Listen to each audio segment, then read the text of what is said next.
खरं तर संजय गायकवाड हे जे आमदार आहेत, 2 दिवसापूर्वी प्रशांत हे जे कॉम्रेड आहेत, सामाजिक कार्यकर्ते आहेत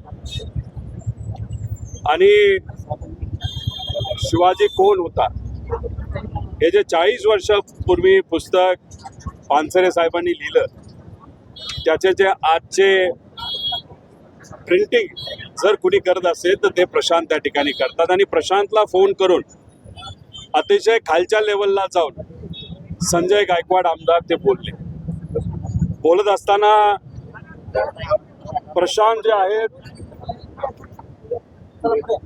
प्रशांतच्या पत्नीबद्दल, आईबद्दल, महिलांबद्दल अशा शब्दात त्या ठिकाणी उल्लेख केला की आपल्याला काही त्या बाबतीत, म्हणजे तुमच्या समोर तर मी तो शब्द सुद्धा घेऊ शकत नाही.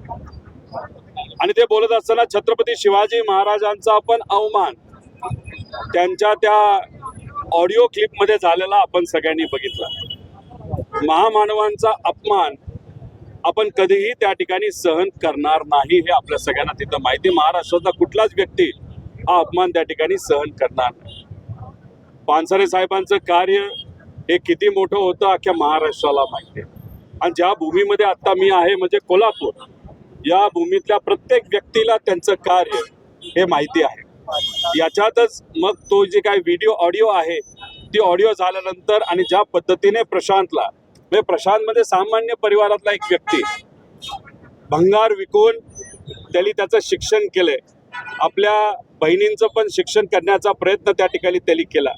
लग्न बहिणींची त्या भंगार विकून जो पैसा आला त्यातून झाले, म्हणजे सामान्य परिवारातला पत्र्याच्या शेडमध्ये राहणारा एक सामाजिक कार्यकर्ता, याला धमकी दिली, त्याला घाबरवण्याचा प्रयत्न केला. आणि ते झाल्यानंतर परत त्यांच्या कार्यकर्त्याला तुला बघतोच, घरात घुसून तुला मारतो, म्हणजे संजय गायकवाड तर बोललेच की पानसरे साहेबांचं जे काही केलं तसंच तुझं आम्ही करू, अशी सुद्धा धमकी तिथं दिली. आणि त्या अनुषंगाने सर्व सामाजिक कार्यकर्ते मिळून काल पोलीस कार्यालयामध्ये गेले, FIR आमची घ्या अशी विनंती केली. यांच्या मातेली केली, पत्नीली केली, सामाजिक कार्यकर्त्यांनी केली, पानसरे परिवारातले सर्व जे लोक आहेत त्यांनी त्या ठिकाणी केली. पण दुर्दैव असं काल ती FIR झाली नाही. मग आज सामाजिक कार्यकर्ते म्हणून आम्ही सर्वजण इथं आलो पोलीस स्टेशनला. यांच्याबरोबर आल्यानंतर पोलिसांना आम्ही विनंती केली.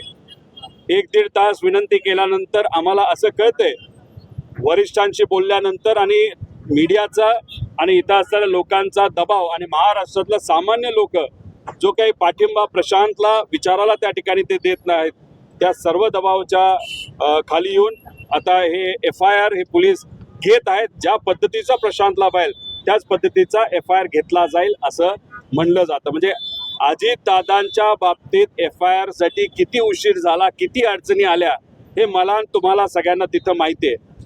महाराष्ट्राचे उपमुख्यमंत्री त्यांचा मृत्यूनंतर त्यांना न्याय देण्यासाठी महाराष्ट्रात अनेक पोलीस स्टेशनला जाऊन सुद्धा FIR तिथं होत नाही. मग आम्हाला कर्नाटकात जावं लागलं.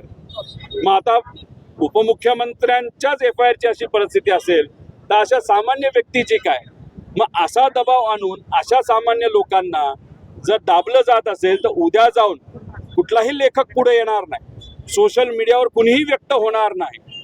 कुणी एखादा कला क्षेत्रातला व्यक्ती आपल्या कवितेच्या माध्यमातून व्यक्त होत असेल तो सुद्धा तिथं पुढे येणार नाही. का?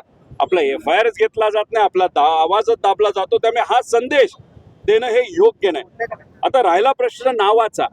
जेव्हा या पुस्तकाबद्दल पहिल्यांदा मला कळालं होतं, माझ्या मनामध्ये सुद्धा शंका निर्माण झाली होती. पण शेवटी आम्ही पुस्तकं वाचणारी माणसं, विचाराची पक्की माणसं, संस्कृती असल्यामुळे ज्या लोकांना या बाबतीतलं माहीत होतं, अशा 4-5 साहित्यिक ज्यांचा इतिहासावर खूप मोठं काम आहे, अशा लोकांची चर्चा केल्यानंतर त्यांनी आम्हाला समजवलं की हे नाव शिवाजी कोण होता असं त्या काळामध्ये का दिलं होतं. आईवर ज्या पद्धतीने आपण प्रेम करतो, विठोबा रायावर ज्या पद्धतीने प्रेम करतो, आपल्या ईश्वरावर प्रेम करतो, जे लोक जवळ असतात त्यांना आपण एकेरी भाषेमध्ये त्या गोष्टीचा उल्लेख केला जातो. आज ठीक आहे, आता आम्ही सुद्धा छत्रपती शिवाजी महाराज, विश्वरत्न डॉक्टर बाबासाहेब आंबेडकर, महात्मा फुले या पदव्या, नाहीतर हे जे त्यांच्या आधी त्यांच्या कार्यामुळे जे काही त्यांना मिळालंय, त्यांचा आदर आहे, या अनुषंगाने आम्ही बोलतो, पण पुस्तकाच्या मागे काय हेतू होता हे सुद्धा तिथं समजून घेतलं पाहिजे. त्याच्याबरोबर श्री वाल्मिकी रामायण हे जर तुम्ही सर्वांनी वाचलं असेल, त्या ग्रंथामध्ये सुद्धा प्रभू श्री राम यांचा उल्लेख हा एकेरी झालाय. त्याचा अर्थ आदर नव्हता असं नाही, अतिशय मनापासून आदर, अतिशय मनापासून आस्था, प्रेम, ईश्वरावर प्रेम असल्यामुळे तिथं एकेरी उल्लेख केला गेला. त्यामुळे मग ते ग्रंथ चुकलाय असं आपण म्हणू शकणार नाही. तसंच हे पुस्तक चुकीचं असं म्हणून चालणार नाही. लढायचे असेल तर विचाराची लढाई आपण लढू. आता जेव्हा कोश्यारी विश्वरत्न डॉक्टर बाबासाहेब आंबेडकरांबद्दल, महात्मा फुलेंबद्दल, क्रांती ज्योती सावित्रीबाई फुलेंबद्दल जेव्हा खालच्या लेवलला जाऊन बोलतात, आम्ही त्याचा विरोध केला, पण ह्या सत्ताधाऱ्यांनी त्याचा विरोध केला का? नाही केला. जेव्हा महात्मा फुलेंचा सुद्धा परत परत काही लोकांनी, नाही तर छत्रपती शिवाजी महाराजांचा सुद्धा जे भाजपचे प्रवक्ते आहेत दिल्लीचे, त्यांनी अवमान केला, कोरटकरनी तिथं अपमान केला, तेव्हा कुणी आलं का या सत्ताधारीतलं? आता तुम्ही नारी शक्ती म्हणताय, मोठी मोठी आंदोलन वरून आला म्हणून, आदेश आला म्हणून तुम्ही तिथं रस्त्यावर उतरताय, आणि मग इथं महिलेबद्दल एवढ्या गलिच्छ लेवलवर बोललं जात असेल ते कसं तुम्ही स्वीकारू शकता? हा आमचा साधा प्रश्न आहे. म्हणून त्या अनुषंगाने FIR करण्याची विनंती केली, ती मान्य केली, तशीचा तसा FIR हे स्वीकारतील अशी आशा आणि असा विश्वास या ठिकाणी आम्ही सर्व व्यक्त करतो.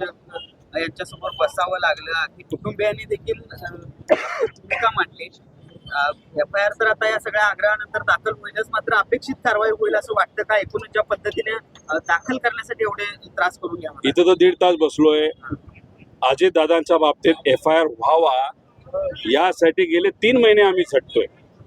महाराष्ट्राचे उपमुख्यमंत्री 25 वर्ष या महाराष्ट्राचे मंत्री राहिलेले अजित दादा, एवढा मोठा बहुजनाचा नेता, त्यांच्यावर अन्याय झाला अशी आमच्यावर शंका आहे.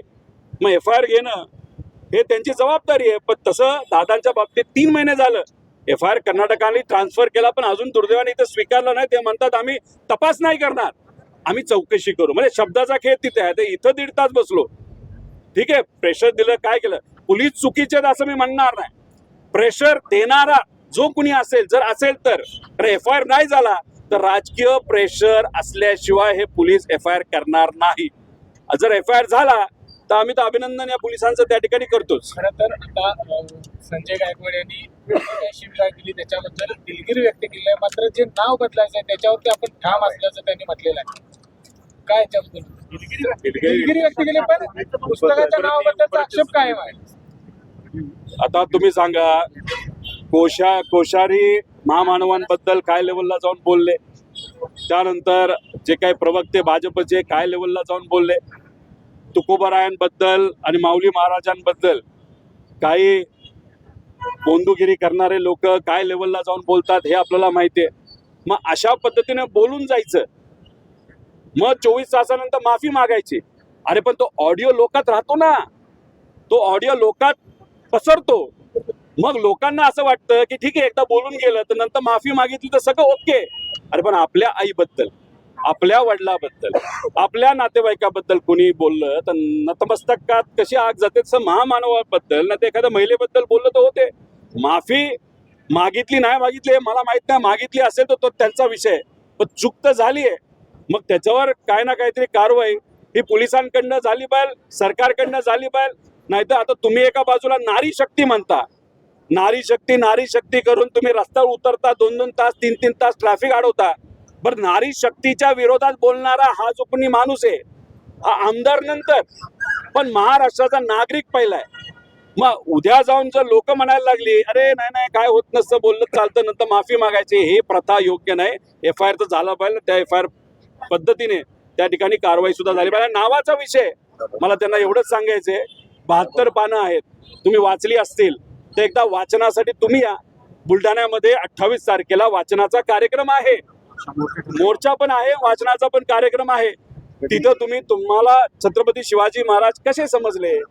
आता तुम्ही सत्तेत आहात, मग तुम्ही छत्रपती शिवाजी महाराज आणि सर्व महामानवांचे विचाराने चालला आहात का? तसं असेल तर या राज्यामध्ये दररोज 8 महिलांच्या विरोधात तिथं अन्याय होत आहेत. दररोज 5 शेतकरी आत्महत्या करत आहेत. मग छत्रपती शिवाजी महाराज खरंच तुम्हाला समजले असतील, तुमच्या नेत्याला समजले असतील, तर या गोष्टी या महाराष्ट्रामध्ये झाल्या नसत्या. म्हणजे माफी मागितली, विषय संपला असं नाही. FIR करा. आणि त्यानं दबाव आला, मीडियामुळे आला, सर्व लोक इथं आली म्हणून आला आणि FIR होती म्हणून आला म्हणून माफी मागितली. जर ह्या सगळ्या गोष्टी झाल्या नसत्या तरी असंच कुठेतरी बोलत बसले असते. नाही नाही मी काय करतो, घरी येतो, तलवार घालतो. आता तलवार कुठं खुपसतो, काय बोललाय बघितलं ना. अशी भाषा या महाराष्ट्रात. आणि आमदार जेव्हा बोलतो ना, ती जबाबदारी जास्त असते. अहो ते ज्या भूमीचं प्रतिनिधित्व करता, माता जिजाऊंची भूमी आहे, संतांची भूमी आहे, तिथं अनेक महान संत होऊन गेले आणि अशा भूमीतून येणारा लोकप्रतिनिधी असं बोलत असेल तर योग्य नाही. पण काल आपल्या बोलण्याचं ते सगळं योग्यच आहे असं म्हणत होते आणि आज त्यांनी माफी मागितली आहे. कुठेतरी वरिष्ठांनी त्यांची कान टोचली. अजिबात नाही. वरिष्ठांनी काही केलेलं नाही. लोकांकडनं जो विरोध झाला, मीडियाकडनं जे खंडन केलं गेलं त्यांच्या वक्तव्याचं, याच्यामुळे घाबरलेत आणि म्हणून त्यांनी तिकडे माफी मागितली. बाकी कोणी काय सांगितलं नाही. वरिष्ठांनी सांगितलं असेल तर FIR आतापर्यंत व्हायला पाहिजे. झाला का FIR? वरिष्ठ म्हणजे मोठे नेते, मोठे नेत्यांचा दबाव असल्याशिवाय FIR 30-30 तास पुढे जात नसतो. वरिष्ठांना खरंच पाहिजे असते ते कान टोचायचे, ते FIR झाला असता कालच. पाठीशी घातलं जाते का संजय गायकवाडांना त्यांच्या वरिष्ठ नेत्यांकडून? महामानवांबद्दल जो कोणी बोलेल त्याच्यावर जर कारवाई झाली नाही तर काही अशा विचाराचे लोक असतात की ते म्हणतात की त्याच्या मुद्दामून कारवाई करू नका. म्हणजे महामानवांबद्दल चुकीचं बोलणं आणि बोलल्यानंतर जो काही विरोध या समाजामध्ये, या महाराष्ट्रामध्ये होईल, ही जी भीती काही लोकांमध्ये आहे ती भीती निघून जावी असा प्रयत्न काही चुकीच्या विचाराचे लोक, ज्यांनी तुकोबरायांना त्या ठिकाणी त्रास दिला, माऊली महाराजांना त्रास दिला, तिथं छत्रपती संभाजीराजांना ज्यांनी त्रास दिला, महात्मा फुलेंना ज्यांनी त्रास दिला, त्या विचाराच्या लोकांना मात्र काहीच झालं नाही पाहिजे. म्हणजे उद्या जाऊन उठसूट कुणी महामानवांच्या विरोधात बोलेल अशी एक प्रथा पडली पाहिजे, तर भीती निघून गेली पाहिजे असं कदाचित काही लोकांना वाटत असावं. आणखी एक प्रश्न आहे की सुनेत्रा वहिनी म्हणजे आज एकच फक्त आज तो विषय कालचा होता आणि तो विषय परत 29ला येणार आहे. पण आज उद्याच विषय आता तो राजकीय नको, विषय एवढाच आहे. विचार जपायचे असतील तर लढावं आज लागेल आणि विचार लढण्यासाठी ही लढाई आहे आणि त्याच्यात तुमचे बी मी आभार व्यक्त करतो सर्व पत्रकारांचे. तुम्ही सुद्धा या सर्व कॉम्रेड, सामाजिक कार्यकर्त्यांना आणि आमच्यासारख्या छोट्या कार्यकर्त्यांना इथं पाठिंबा देऊन हा विषय लोकांपर्यंत तिथं नेला. तुमचे सुद्धा जे प्रमुख कार्यालयामध्ये बसून विश्लेषण करणारे जे सर्व पदाधिकारी आहेत, नाहीतर जे कोणी पत्रकार असतील, त्यांचे आभार व्यक्त करतो. कारण अनेक लोकांनी खूप चांगल्या पद्धतीने तिथं मुद्दा मांडला आणि हे जे आहेत अतिशय प्रामाणिक गरीब परिवारातला एक व्यक्ती, म्हणजे छत्रपती शिवाजी महाराजांचं हे पुस्तक 25 रुपयाला तिथं दिलं जातं. का? कारण गरिबाला ते परवडावं, साध्या लोकांना ते परवडावं. आणि आता महात्मा फुलेंबद्दलचं एक पुस्तक, आणि ते सुद्धा त्यांनीच लिहिलेलं एक पुस्तक, आत्मचरित्र त्यांचं, हे आता हा आमचा प्रशांत हा कार्यकर्ता तिथं काढतो. ते सुद्धा 40 रुपयामध्ये काढलं पण आहे. 40 नाही, बोध तुमचं आहे. महात्मा फुलेंचं गुलामगिरीचा हसूट हे जे पुस्तक आहे 40 रुपयामध्ये तिथं ते काढणार आहेत. म्हणजे महामानवांचे विचार लोकांपर्यंत, गरिबापर्यंत पोहोचावे यासाठी पत्र्याच्या खोलीमध्ये राहणारा हा कार्यकर्ता प्रयत्न करतोय. पैसे नसताना सुद्धा तिथं लढतोय आणि ज्यांच्याकडे पैशाचा माज आहे, जे काही सत्तेचा माज असणारे आमदार आहे, ते मात्र अशा सामान्य पण विचाराने अतिशय श्रीमंत कार्यकर्त्यांना भीती दाखवण्याचा प्रयत्न करत आहे. अशा सामान्य आर्थिक दृष्टिकोनातून सामान्य पण विचाराने श्रीमंत कार्यकर्त्यांच्या पाठीमागे आम्ही सर्वजण त्या ठिकाणी भक्कमपणे आहोत. छत्रपती शिवाजी महाराज की जय. 28 तारखेला बुलढाण्यामध्ये मोर्चा, एवढं लक्षात ठेवा. 28 तारखेला बुलढाणा घरावर मोर्चा. 28 तारखेला सर्व सामाजिक कार्यकर्ते, विचाराचे पक्के शिलेदार यांच्याकडनं 28 एप्रिलला बुलढाणा या शहरामध्ये संजय गायकवाड यांच्या घरासमोर तिथं आंदोलन केलं जाणार आहे, मोर्चा काढला जाणार आहे आणि तिथं पुस्तकाचं वाचन सुद्धा तिथं केलं जाणार आहे.